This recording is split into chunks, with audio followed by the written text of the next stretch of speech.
Good morning again. This is Brother John coming back to you, and today I just want to talk about things that has happened in my life. I found out last night that my daughter's been vaping and doing other things that she shouldn't do.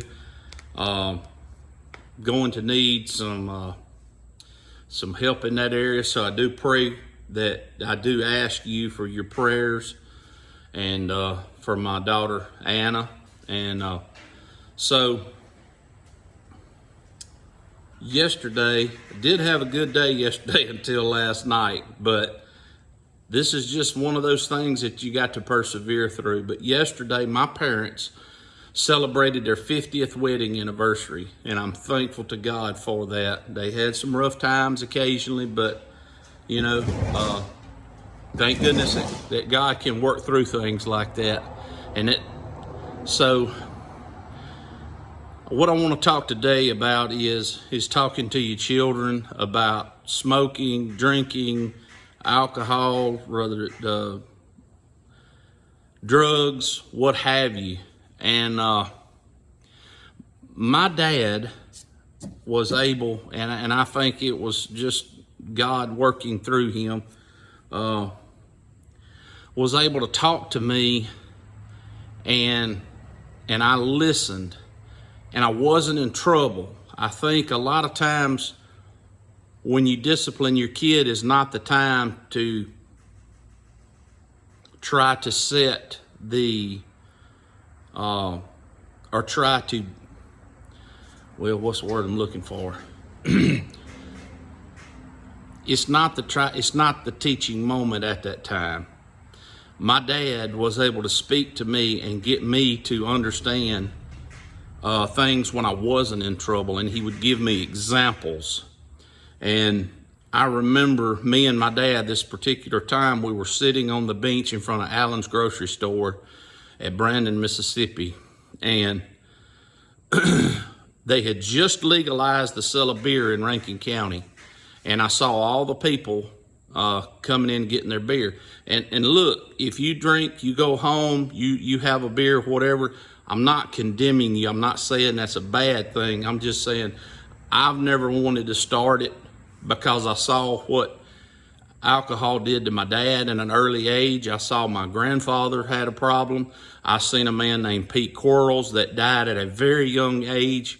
I saw friends of Pete Quarles. Mike Smith died at 47 years old from cirrhosis of the liver.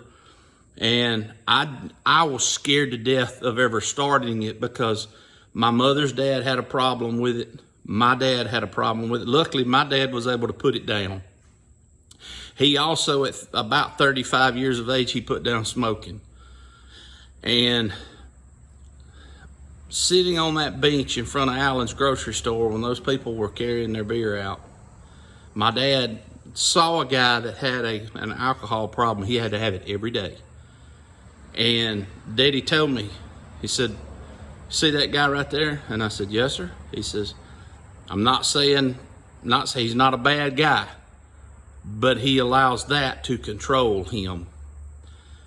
And I also didn't like the fact of something outside of me controlling me. I've never liked that thought, and I don't know if that's pride or what, because I don't mind Christ controlling me.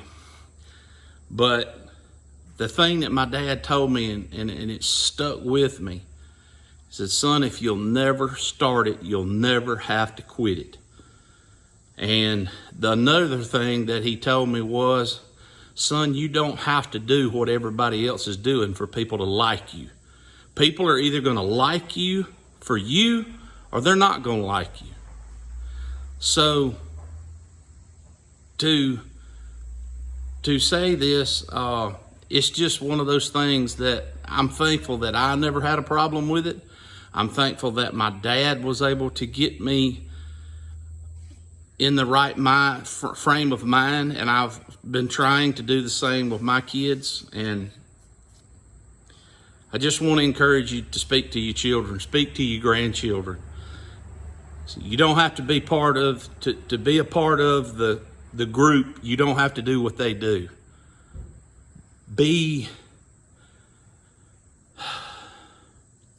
Be your own person. Don't follow the crowd. That's not where you're blessed. But I ask you to pray for my daughter, Anna. If anybody would like prayer, go down in the comments. My email will be there if you need to comment. If you'd like to comment directly to me, I'm going to come back and read the comments. Just remember, God loves you, and I love you, and I hope you have a great day.